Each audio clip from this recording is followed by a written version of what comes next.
Hi students, आगे हम लोग देखते हैं अपना एटॉमिक स्ट्रक्चर इनिशियल में। हमने भी पीछे परमाणु मॉडल के बारे में पढ़ा, परमाणु मॉडल के संबंध में जाना और मूल कणों की संख्या के बारे में जाना। अब आते हैं आयन। आयन क्या चीज़ होता है? आपको परिभाषा है, आवेशित परमाणु को आयन कहते हैं। The chargeable atom is known as ions. जब कोई परमाणु धनावेशित या ऋणावेशित हो जाता है, उस पर आवेश आ जाता है, तो हम उसे आयन कहने लगते हैं। और आयन दो तरह के होते हैं, एक धनायन होता है और एक ऋणायन होता है। आपको पता होगा कि अभी पता है परमाणु उदासीन होता है, उस पर कोई चार्ज नहीं होता है, क्योंकि उसके अंदर जितने प्रोटॉन होते हैं उतने धनावेश होते हैं और जितने इलेक्ट्रॉन होते हैं उतने ऋणावेश होते हैं। चूँकि प्रोटॉन और इलेक्ट्रॉन की संख्या बराबर होती है, इसलिए वो का तुल्य आवेश शून्य होता है। जब उसमें इलेक्ट्रॉनों की संख्या घटती है तो फिर प्रोटॉन्स की संख्या बढ़ जाते हैं उसके तुलना में। जैसे यदि कोई परमाणु इलेक्ट्रॉन निकाल देता है तो उसमें इलेक्ट्रॉनों की संख्या पहले की तुलना में कम हो जाएगी। चूँकि प्रोटॉन उतने ही रहेंगे तो उस पर धन आवेश की संख्या बढ़ जाती है, इसलिए वो कैसा हो जाता है, धनावेशित हो जाता है। लेकिन यदि कोई परमाणु इलेक्ट्रॉन ग्रहण कर लेता है तो जो पहले बराबर था, प्रोटॉन और इलेक्ट्रॉन बराबर थे, अब इलेक्ट्रॉन की संख्या बढ़ गई ग्रहण करने से, इसलिए उस पर ऋणावेशों की संख्या बढ़ जाती है तो ऋणायन हो जाता है। अर्थात जब कोई परमाणु इलेक्ट्रॉन त्यागता है तो उस पर धनावेश आता है, उसे धनायन कहते हैं। और जब कोई परमाणु इलेक्ट्रॉन ग्रहण करता है तो उस पर ऋणावेश आता है, जिसे ऋणायन कहते हैं। आयनों में मूल कणों की संख्या निकालना हो तो हम जैसे परमाणु में निकालते थे कि आप देख रहे हो कि इसमें हमने संकेत लिखा है x। किसी भी तत्व का संकेत अगर x है तो बाएं तरफ नीचे परमाणु क्रमांक z से दिखाया जाता है, दाएं तरफ ऊपर हमने एटॉमिक वेट परमाणु भार दिखाया था, लेकिन वहाँ पे अब चार्ज दिखा रहे हैं तो इसलिए उसको हमने बाएं कर दिया है। मतलब बाएं ऊपर कर दिया गया है, परमाणु भार a को दिखा रहा है और चार्ज वहाँ पर लिखा हुआ है जो आपके दाएं तरफ ऊपर लिखा होता है संकेत में। इलेक्ट्रॉनों की संख्या परमाणु में जेड के बराबर होती है, जितना परमाणु क्रमांक उतने ही आपके इलेक्ट्रॉन होते हैं, लेकिन इसमें माइनस चार्ज होता है। अगर धनावेश है तो फिर जेड माइनस चार्ज ही बनेगा, लेकिन अगर ऋणावेश है तो माइनस माइनस होकर प्लस बन जाएगा, मतलब उसमें जुट जाएगा। प्रोटॉनों की संख्या पहले के जैसा ही जेड के बराबर परमाणु क्रमांक के बराबर होगा और न्यूट्रॉनों की संख्या ए माइनस जेड मतलब परमाणु भार माइनस परमाणु क्रमांक के बराबर होगा। ये एक्सरसाइज में आप और बेहतर समझ पाओगे। लेकिन आपको माइंड में रखना है कि जो हमारा परमाणु में मूल कणों की संख्या है और जो आयन में मूल कणों की संख्या है उसमें सिर्फ इलेक्ट्रॉनों की संख्या में अंतर है। परमाणु में इलेक्ट्रॉनों की संख्या केवल जेड है, लेकिन इसमें चार्ज डिफेक्ट करता है। अगर धनावेश है तो घटेगा, ऋणावेश है तो जुटेगा। बाकी प्रोटॉन और न्यूट्रॉन एक जैसे ही ज्ञात किए जाते हैं। प्रोटॉन की संख्या जेड के बराबर अर्थात परमाणु क्रमांक के बराबर दोनों में, चाहे परमाणु हो या आयन हो। और न्यूट्रॉनों की संख्या ए माइनस जेड परमाणु भार माइनस परमाणु क्रमांक के बराबर होता है। अगला टॉपिक है कोष। हमें ये टर्म देखते हैं, कोष क्या है, सेल क्या है। तो किसी भी परमाणु के नाभिक के चारों ओर, अभी आपने देखा कि परमाणु मॉडल में हमने बोरबरी के परमाणु मॉडल में देखा, आधुनिक परमाणु मॉडल में देखा कि प्रत्येक परमाणु के केंद्र पे नाभिक होता है और उस नाभिक के चारों तरफ इलेक्ट्रॉन चक्कर लगाते हैं किसी एक निश्चित वृत्ताकार, या बोरबरी के अकॉर्डिंग वृत्ताकार है, आधुनिक परमाणु मॉडल के अकॉर्डिंग दीर्घ वृत्ताकार है, में क्या करते हैं, इलेक्ट्रॉन चक्कर लगाते हैं। और जिस कक्षा में वो चक्कर लगाते हैं उसी कक्षा को कोष या सेल कहते हैं। जैसे आप देख रहे होगे चित्र में एक हमने कलर पॉइंट रखा है जो नाभिक को शो कर रहा है, उसके चारों तरफ 3 घेरे बनाए गए हैं, अर्थात इलेक्ट्रॉन उसी घेरे में चक्कर लगा रहा है। जो नाभिक के सबसे नज़दीक छोटा गोला है वो पहला कोष है, जिसको हम के से दिखाते हैं बोरबरी के अकॉर्डिंग। दूसरा जो है वो यल है, दूसरा कोष। तीसरा यम है। इस प्रकार चौथा पांचवा कोष भी आ सकता है। तो किसी भी परमाणु के नाभिक के चारों तरफ जिस निश्चित कक्षाओं में इलेक्ट्रॉन चक्कर लगाते हैं उन्हें कोष कहते हैं। दूसरा उससे छोटा होता है उपकोष। उपकोष का मतलब होता है हमारा, जैसे देश का डिवाइड हो जाता है प्रदेशों में, ऐसे कोषों को हम डिवाइड कर देते हैं छोटे छोटे भाग में। बताया गया है कोषों को ऊर्जा स्तर के आधार पर कई भागों में विभक्त किया गया है, जिसे उपकोष कहते हैं। कोषों को उसके ऊर्जा को देखते हुए हमने उसको कई भाग में डिवाइड कर दिया है, जिसे क्या कहते हैं, उपकोष कहते हैं। और हमें 4 तरह के उपकोष मिले हैं। मतलब पहला है एस उपकोष, दूसरा है पी उपकोष, तीसरा है डी उपकोष और चौथा है एफ उपकोष। मतलब यस, पी, डी और एफ ये चारों स्मॉल में लिखे गए हैं। ये चारों सबसेल हैं, सेल के भाग हैं। इसमें अगर हम बात करें तो उनके आकार में जो यस उपकोष होता है वो गोलाकार होता है, स्फेरिकल होता है। जो पी उपकोष होता है वो डमरू जैसा डम्बलाकार होता है। जो डी उपकोष होता है वो डबल डम्बलाकार द्वि डमरू के बराबर होता है। और एफ उपकोष जिग जैग मॉडल अर्थात टेढ़ा मेढ़ा होता है। इसमें उपकोषों की अगर हम बात करें तो किसी भी नाभिक के चारों तरफ जो पहला कोष होता है उसमें केवल एक उपकोष होता है। जो पहला कोष होता है उसमें सिर्फ एस होता है, दूसरे में एस और पी दोनों होते हैं, तीसरे में एस पी डी तीनों होते हैं, वहीं चौथे कोष में चारों उपकोष उपस्थित होते हैं। तो इन्हीं कोषों में उपकोष होते हैं। जैसे आप नाभिक के चारों तरफ जो घेरा देख रहे हो, जो गोले देख रहे हो, वो कोष को बता रहे हैं, जो जिसमें इलेक्ट्रॉन चक्कर लगाते हैं। पहला कोष, दूसरा कोष, तीसरा कोष, चौथा कोष, और इसी कोषों को डिवाइड किया गया उपकोष में। हमारे पास 4 तरह के उपकोष होते हैं जो आपको हम बता रहे हैं, S P D F. S गोलाकार है, पी डम्बलाकार है, डी डबल डम्बलाकार है, और एफ तो थोड़ा टेढ़ा मेढ़ा है जिसका एक नाम नहीं दिया जा सकता। उसकी आकृति है लेकिन टेढ़ी मेढ़ी होने की वजह से कोई एक निश्चित नाम नहीं दिया जा सकता। फिर उपकोषों को हम लोग छोटे छोटे भाग में बांटते हैं जिसे हम कक्षक कहते हैं। जैसे देश को प्रदेश में बांटा जाता है, फिर प्रदेश को जिले में बांटा जाता है, ऐसे उपकोष को भी हमने छोटे छोटे पार्ट में बांटे हैं जिसको हम कक्षक कहते हैं। और परिभाषा के अकॉर्डिंग परमाणु में वह त्रिविमीय स्थान, वह थ्योरेटिकल स्पेस जहाँ पे इलेक्ट्रॉन पाए जाने की संभावना सबसे अधिक होती है, कक्षक कहलाता है। मतलब वो जगह परमाणु के अंदर, वो स्थान, वो पॉइंट जहाँ पे इलेक्ट्रॉन पाए जाने की संभावना सबसे अधिक होती है, उसे हम कक्षक कहते हैं। क्योंकि इलेक्ट्रॉन चक्कर लगाता रहता है, तो हम उस जगह को जहाँ पे इलेक्ट्रॉन उपस्थिति है उस क्षण, उसी को हम क्या कहते हैं, कक्षक कहते हैं। यह उपकोष में केवल एक कक्षक होता है जिसको आप देख रहे होगे, हमने एक बॉक्स बनाया है। पी उपकोष में 3 कक्षक होते हैं जिनका नाम पी एक्स, पी वाई और पी जेड है।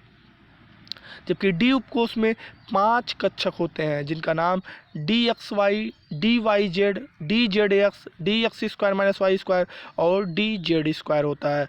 वहीं एफ उपकोष में टोटल 7 कक्षक हैं लेकिन उनके नाम नहीं लिखे गए हैं। अब नाम दिए गए हैं, उनकी आकृति भी बहुत जिगजैग हैं, तो हम लोग खाली इतना याद रखेंगे कि एफ उपकोष में 7 कक्षक हैं।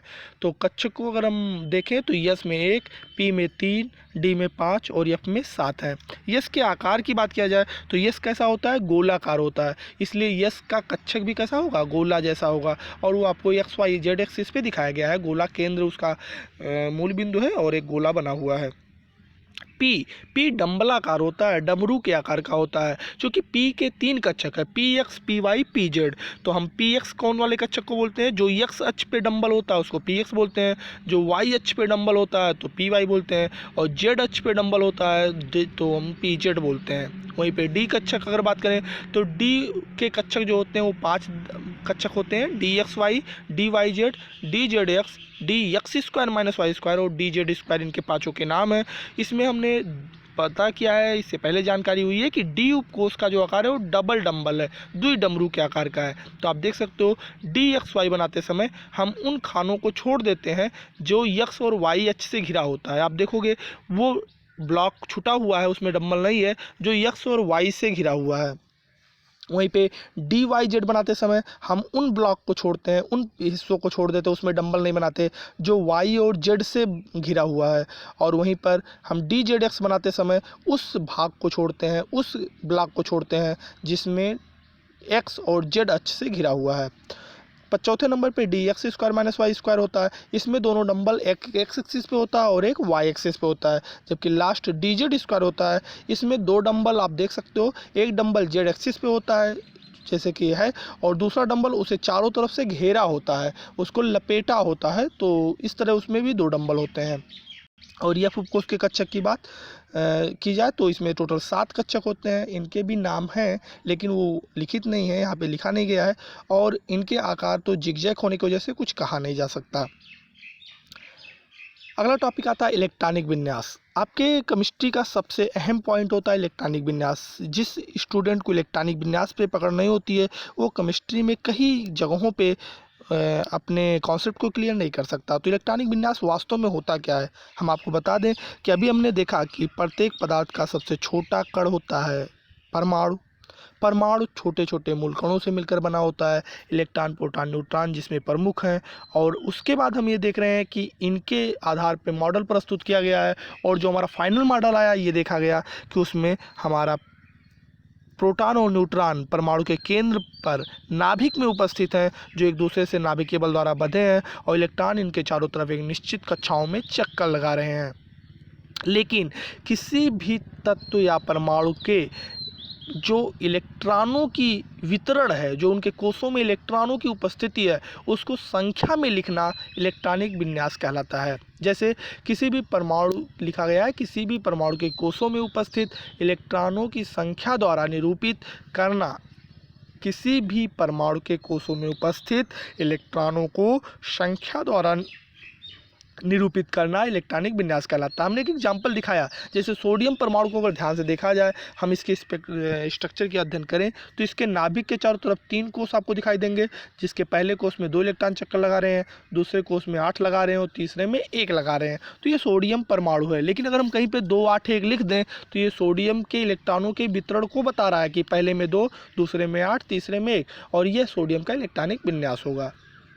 अर्थात यदि हमें आपका परमाणु संरचना पता हो, सोडियम के परमाणु पता हो, तो हम देख के ही इलेक्ट्रॉनिक विन्यास लिख देंगे। पहले में कितने इलेक्ट्रॉन चक्कर लगा रहे हैं, दूसरे में कितने लगा रहे हैं, तीसरे में कितने लगा रहे हैं, चौथे में कितने लगा रहे हैं।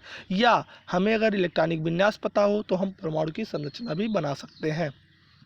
इलेक्ट्रॉनिक विन्यास हमारी केमिस्ट्री में 2 तरह से बताई जाती है। पहला बोरबरी के अनुसार, दूसरा आपबाउ के अनुसार। सबसे पहले बोरबरी के कॉन्सेप्ट्स आए, लेकिन इसमें कई अपवाद आए, कई सस्पेंशंस आए, कोई एक निश्चित सिद्धांत नहीं मिल पाया, नियम नहीं मिल पाया जिससे कि इलेक्ट्रॉनिक विन्यास को समझा जा सके। इसलिए बाद में आपबाउ के नियम से इलेक्ट्रॉनिक विन्यास बनाना स्टार्ट हुआ। आपबाउ के नियम के आने के पश्चात बोरबरी के नियम में भी संशोधन हो गया। इसलिए हम लोग सबसे पहले जो हमारा इलेक्ट्रॉनिक विन्यास है वो आपबाउ के नियम के अनुसार ही पढ़ेंगे और बोरबरी उसके सहायता से हम समझ लेंगे।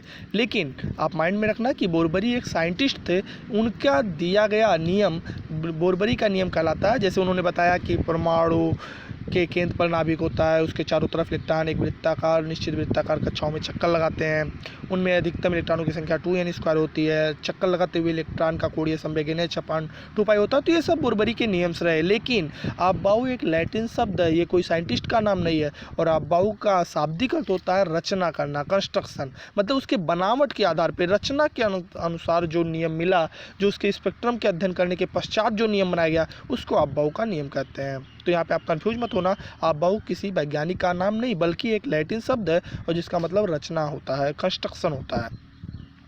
आपबाउ के नियम के अनुसार आपके 3 नियम्स हैं। इस 3 नियम के अनुसार इलेक्ट्रॉनिक विन्यास बनाई जाती है। पहला नंबर, इलेक्ट्रॉन पहले कम ऊर्जा के उपकोष में भरे जाते हैं, पुनः अधिक ऊर्जा के उपकोष में भरे जाते हैं। आपबाउ के नियम के अनुसार ये देखा जाता है कि किसी भी परमाणु का इलेक्ट्रॉनिक विन्यास लिखते समय पहले कम ऊर्जा वाले उपकोष में इलेक्ट्रॉन भरे जाते हैं, पुनः अधिक ऊर्जा वाले उपकोष में के इलेक्ट्रॉन भरे जाते हैं। जैसे आपके ऊर्जा का क्रम जो है, जो उपकोषों के ऊर्जा का क्रम है, वो n+l रूल पे दिया गया है। हम यहाँ पे लाइन से लिख दिए हैं 1s 2s 2p 3s 3p 4s 3d 4p 5s 4d 5p 6s 4f 5d 6p 1s 5f 6d 7p। अगर हम इस क्रम को याद रखते हैं तो यहाँ से हम परमाणु क्रमांक 118 तक के तत्वों का इलेक्ट्रॉनिक विन्यास आसानी से लिख पाते हैं। लेकिन इनके क्रम में इधर उधर नहीं होना चाहिए। ये n+l रूल के अकॉर्डिंग, मतलब n+l रूल आप समझ जाओगे अगले चैप्टर में। क्वांटम संख्या है, n भी क्वांटम संख्या है जिसको हम मुख्य क्वांटम संख्या कहते हैं, l द्विगुण c क्वांटम संख्या होती है। उनके देखते हुए ये उपकोषों के ऊर्जा का एक क्रम रखा गया है। सबसे कम ऊर्जा किसकी होती है, 1s की होती है, उससे ज़्यादा 2s की होती है, उससे ज़्यादा 2p की होती है। हमने एक बार अभी UP2 के एग्जाम में देखा कि उसमें 4 उपकोषों के नाम लिखे थे, उसमें पूछा था सबसे ज़्यादा ऊर्जा किसकी है। तो हमको देखना था कि सबसे बाद में कौन आ रहा है और वही उसका सबसे ज़्यादा ऊर्जा वाला उपकोष होता है। अगला होता है, किसी भी उपकोष में कक्षा में अधिकतम 2 इलेक्ट्रॉन हो सकते हैं। किसी भी उपकोष के कक्षक में अधिकतम 2 इलेक्ट्रॉन हो सकते हैं। एक क्लॉकवाइज चक्कर लगाएगा और दूसरा एंटी क्लॉकवाइज चक्कर लगाएगा।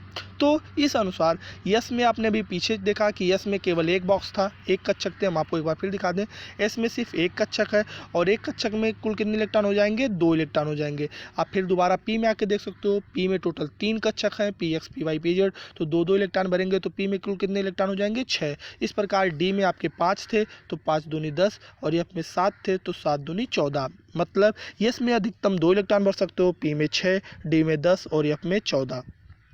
अगला टॉपिक होता है, तीसरा जो उनका है रूल, वो है अर्ध भरा या पूर्ण भरा उपकोष अधिक अस्थायी होता है। उनका कहना है कि जब किसी भी उपकोष में आधा या पूरा भरा हो, जैसे डी में टोटल कितने भरने चाहिए 10, तो 10 में अगर कहीं पे 5 भरा हो या पूरा 10 भरा हो तो ज़्यादा अस्थायी होगा। जैसे हमने एग्जांपल दिया कि डी में अगर 6 इलेक्ट्रॉन भर दें हुंड रूल के अकॉर्डिंग तो आपके एक एक करके क्लॉकवाइज भरा गया और एक एंटी क्लॉकवाइज भरा गया है। तो 6 इलेक्ट्रॉन भरा जाए जबकि डी में 5 भरा जाए तो 5 वाला ज़्यादा अस्थायी होगा। क्यों ज़्यादा अस्थायी होगा? क्योंकि ये अर्ध भरा है, मतलब आधा भरा हुआ है, तो आधा और पूरा पे ज़्यादा अस्थायी होता है। कुछ इलेक्ट्रॉनिक विन्यास भी यहाँ पे हमने बना दिया है सोडियम, आयरन और कॉपर के। सोडियम का परमाणु क्रमांक आपको पहले चैप्टर में हमने बताया कि याद कर लेना 11 होता है, तो मतलब उसमें 11 इलेक्ट्रॉन है। हमने क्रम के अकॉर्डिंग पहले 1s आता है, 1s में 2 इलेक्ट्रॉन भरते हैं, 2s में 2 इलेक्ट्रॉन, 2p में 6 इलेक्ट्रॉन, 3s में 1 इलेक्ट्रॉन, और इस प्रकार हम देखते हैं कि उसका इलेक्ट्रॉनिक विन्यास हो जाता है 1s2, 2s2, 2p6 और 3s1। और इस प्रकार उसको हम बोरबरी में भी कन्वर्ट कर सकते हैं। जैसे 1s में 2 है तो 2 इलेक्ट्रॉन पहले का हो गया, 1s का मतलब पहले का, और 2s2 2p6, जो 2s और 2p है ये दूसरे वाले हैं, तो उसमें 2 इलेक्ट्रॉन और 6 इलेक्ट्रॉन, कुल मिला के 8 इलेक्ट्रॉन है, तो दूसरे में 8 डाल दिए। और 3s1 मतलब तीसरे कोष का इलेक्ट्रॉन, तो तीसरे में 1 इलेक्ट्रॉन है। मतलब सोडियम का बोरबरी के अकॉर्डिंग होगा 2 8 1, जबकि अब्बाऊ के अकॉर्डिंग होगा 1s2 2s2 2p6 3s1। और इस तरह हम इलेक्ट्रॉनिक विन्यास को बनाते हैं। आयनों का इलेक्ट्रॉनिक विन्यास जब बनाना होता है तो उसमें आपको पता है कि इलेक्ट्रॉन या तो त्यागे गए होते हैं या तो ग्रहण किए गए होते हैं। किसी भी तत्व का इलेक्ट्रॉनिक विन्यास बनाने के बाद, किसी परमाणु का इलेक्ट्रॉनिक विन्यास बनाने के बाद हम उसके बाह्य कोश से, जो उसका बाह्य कोश होता है वहाँ से इलेक्ट्रॉन को कम करते हैं यदि वह परमाणु इलेक्ट्रॉन निकालता है, और बाह्य कोश में इलेक्ट्रॉन को लाके रखते हैं यदि वह ग्रहण करता है। अर्थात अंतिम से कभी नहीं आप कर सकते। ऐसा नहीं है कि लास्ट में अंतिम और बाह्य में आप फर्क समझ रहे हो ना। बाह्य का मतलब होता है बाहर, अंतिम का मतलब होता है लास्ट। जैसे आप अगर हम बात करें आयरन का, तो आयरन में से ऊपर कापर आप देख सकते हो। तीसरा एग्जांपल कापर में हमने बनाया 1s2 2s2 2p6 3s2 3p6 4s1 3d10। इस हिसाब से आप देख रहे होगे कि कापर में लास्ट में जा रहा है 3d10, लेकिन क्या इसका अंतिम 3d10 है? सही है, अंतिम उपकोष 3d10 है, लेकिन बाह्य 3d नहीं है। बाह्य तो 4s है, क्योंकि चौथा बाहर होगा, तीसरा नहीं। 1s मतलब पहला, 2s 2p मतलब दूसरा, 3s 3p 3d मतलब तीसरा, और 4s मतलब चौथा। तो जो चौथा होगा वो बाहर होगा। हमें अगर इलेक्ट्रॉन निकालना है तो हमें सबसे पहले बाहर से निकालना पड़ेगा, मतलब हम 3d से कम नहीं कर सकते, 4s से कम करेंगे, या अगर इलेक्ट्रॉन आता है तो बाहर वाले ही उपकोष में आएगा। और इस प्रकार हम आयनों की इलेक्ट्रॉनिक विन्यास बनाते हैं। इलेक्ट्रॉनिक विन्यास के आधार पे हम एप्लीकेशन करके हम उसके आवर्त, समूह, ब्लॉक, प्रकृति और सब चीज़ें बताते हैं, जो हम एक वीडियो में इसको भी बता देंगे। ओके।